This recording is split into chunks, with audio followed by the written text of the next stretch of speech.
யாரெல்லாம் அந்த ஆட்டோக்காரன்? ஆரி அண்ணே, மத்தியான லஞ்ச் பீரியட்ல ஏதோ இங்கதானே வந்து நின்னு பேசிக்கிட்டு இருந்தான். அந்த ஆட்டோக்காரன் நின்னு பேசிக்கிட்டு இருந்தானே, அவன் கட்டை போட்டு சட்டை போட்டிருந்தான். ஆமா சண்முகம், எனக்கு அவனை நல்லா ஞாபகம் இருக்கு. அவனை பிடிச்சி விசாரிக்கணும்னு நான் அப்பவே சொன்ன ரத்னா கிட்ட. ஆனா ரத்னா தான் என்ன தடுத்துட்டா. அவனை பார்த்ததுமே சந்தேகம் வந்துச்சுன்னு உள்ள கூப்பிட்டு விசாரிச்ச.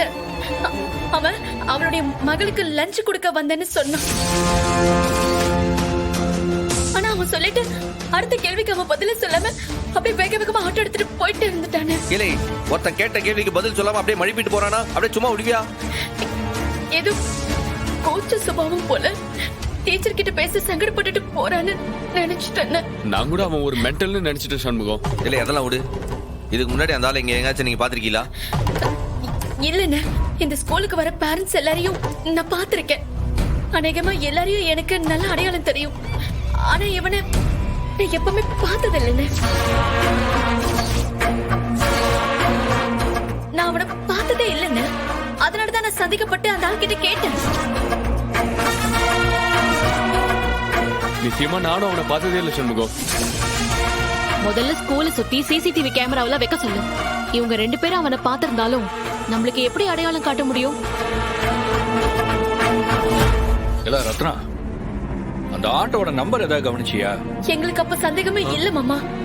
எப்படி நாங்க அந்த ஆட்டோ நம்பரை பார்க்க முடியும்? சரி, நம்பரை பார்க்கல, வேற ஏதாச்சும்? அதாண்டி, ஆட்டோல வித்தியாசமா ஏதாவது இருந்துச்சா?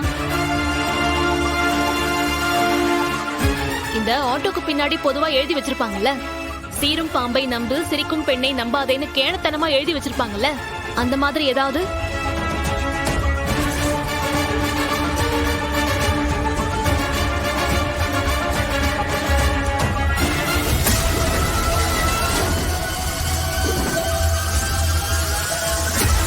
வேற ஆட்டோக்கும் இதுக்கும் ஏதாச்சும் ஒரு சின்ன வித்தியாசமாவது இருந்துச்சாடி?